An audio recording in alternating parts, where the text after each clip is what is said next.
Halo semuanya, selamat datang di sesi bedah materi kita kali ini. Hari ini kita bakal langsung ngebahas tuntas prosedur laboratorium untuk menguji kelembapan batu bara keras. Kita akan fokus ke standar internasional yang jadi kitab suci di industri ini, yaitu ISO 11722. Kenapa ini penting banget? Karena pengujian ini tuh benar-benar fondasi utamanya. Kalau presisi di tahap awal ini meleset sedikit aja, wah semuanya ke belakang bisa berantakan. Jadi, yuk kita mulai? Nah, coba deh bayangin. Kalian sadar nggak sih kalau batu bara keras itu sebenarnya bertingkah mirip banget sama spons? Ya, kalau dilihat pakai mata telanjang, sebongkah batu bara emang kelihatan padat dan kering banget ya. Tapi nyatanya, dia diam-diam menyimpan berat air yang sama sekali nggak kelihatan. Dan ini nih masalah utamanya. Berat air siluman ini bisa ngacoin semua data energi kita kalau nggak kita hitung dengan benar dari awal.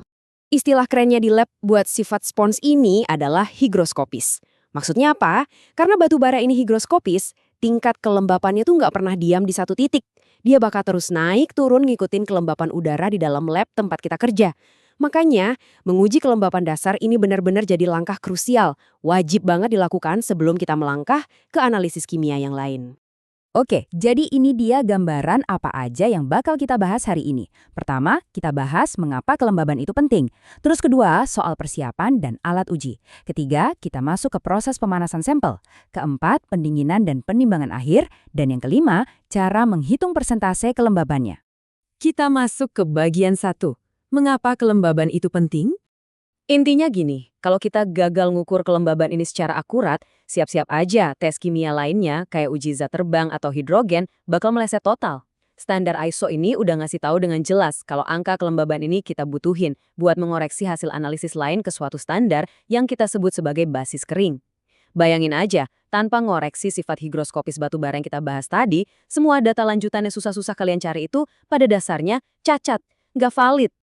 Lanjut ke bagian 2. Persiapan dan alat uji. Jantung dari seluruh proses kita ini ada di alat yang namanya oven ruang bebas minimum. Kenapa ruang bebasnya harus dibikin seminimal mungkin? Ini tuh disengaja biar kita nggak boros gas nitrogen. Menurut standar, oven ini harus bisa jaga suhu stabil banget di angka 105-110 derajat Celcius. Plus, dia harus ngalirin gas nitrogen dengan kecepatan 15 kali volume oven per jam. Jadi ya, ini jelas bukan oven biasa. Ini instrumen pengering yang super presisi dan terkontrol. Selain oven canggih tadi, kita juga butuh beberapa perangkat lain. Di sini, ketelitian adalah segalanya.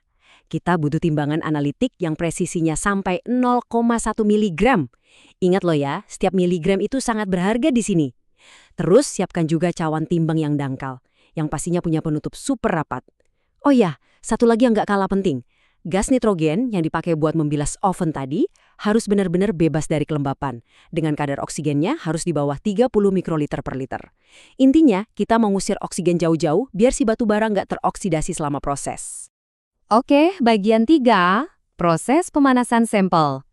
Nah, mari kita bahas langkah-langkah praktisnya. Langkah pertama, kalian harus nimbang dulu nih cawan kosong plus penutupnya. Pastikan pakai presisi 0,1 mg tadi ya. Langkah kedua, masukkan persis 1 gram sampel batu bara dengan toleransi plus minus 0,1 gram aja dan ratakan sampai jadi lapisan tipis. Langkah ketiga, masukkan cawannya ke oven dalam keadaan terbuka, penutupnya jangan dipasang dulu. Suhu tetap di 105-110 derajat Celcius, biarkan selama minimal 60 menit. Tapi ingat, ada satu aturan emas dari ISO. Jangan pernah, saya ulangi, jangan pernah buka pintu oven selama proses pengeringan ini. Sedikit aja udara luar masuk, atmosfer nitrogen di dalamnya bisa rusak. Sekarang kita masuk ke bagian 4, pendinginan dan penimbangan akhir. Di tahap ini, instruksi dari standar ISO tuh benar-benar ketat. Begitu cawan dikeluarkan dari oven, langsung buru-buru tutup rapat cawannya. Kalau oven kalian desainnya memungkinkan, lebih bagus lagi ditutup pas cawannya masih ada di dalam oven. Habis itu, taruh cawannya di atas plat logam tebal selama 10 menit supaya agak dingin, baru setelah itu pindahkan ke wadah pendingin. Dan ini aturan matinya. Wadah pendingin itu sama sekali nggak boleh ada desikan atau bahan penyerap kelembapannya. Ini krusial banget buat jaga integritas sampel selama dia kembali ke suhu ruangan. Sesudah sampelnya balik ke suhu ruang, ya kita timbang lagi. Tapi tunggu dulu, muncul satu pertanyaan kritis nih. Apa kita benar-benar yakin sampel batu bara ini udah 100% kering? Karena sebenarnya tujuan akhir dari semua drama pemanasan dan pendinginan ini adalah untuk mencapai satu kondisi yang kita sebut masa konstan. Nah, kalau kalian ngerasa ragu sedikit aja soal keringnya sampel ini, standar ISO punya sistem pengamanan, semacam fail-safe gitu. Kalian wajib manasin lagi sampelnya di suhu 105–110 derajat Celcius selama 30 menit ekstra. Terus, ulang lagi proses pendinginan dan penimbangan tadi sampai selisih massa antar penimbangan itu nggak lebih dari 1 miligram. Kalau udah sampai di titik itu, selamat, kalian udah dapat yang namanya massa konstan. Dan akhirnya bagian 5, menghitung persentase kelembapan. Kalau ngelihat rumus resmi dari ISO 11722 ini sekilas emang kelihatannya teknis banget ya, tapi aslinya simple dan elegan banget kok. Logikanya murni cuma dari nyari selisih massa yang hilang.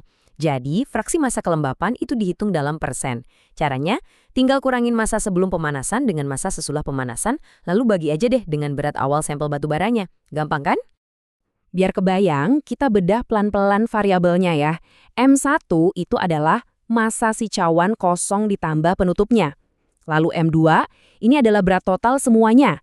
Cawan, penutup, plus batu bara sebelum dipanaskan. Nah, M3 itu berat total sesudah proses pemanasan. Jadi logikanya, kalau kita ambil M2, lalu kita kurangi dengan M3, kita itu sebenarnya lagi mengisolasi dan ngitung secara pasti berapa sih berat air atau kelembaban yang tadi sempat menguap dan kabur dari sampel kita. Masuk akal banget kan? Tapi ingat, ini ranah sains, jadi kita dituntut buat bisa konsisten. Standar ini punya aturan yang namanya batas pengulangan, atau repeatability limits. Maksudnya kalau tes ini diulang 2 kali pada sampel yang sama, hasilnya nggak boleh jomplang. Dan lihat deh gimana syarat presisinya tuh menyesuaikan kondisi awal sampel. Kalau sampelnya relatif kering, dengan kelembapan di bawah 5%, batas toleransi bedanya cuma 0,10. Tapi kalau kelembapannya 5% atau lebih, yang berarti sampelnya lumayan basah, batas toleransinya sedikit lebih longgar di 0,15. Nah, kita udah sampai di akhir sesi bedah prosedur kita kali ini. Tapi sebelum ditutup, saya mau ngasih satu pertanyaan buat kalian renungkan.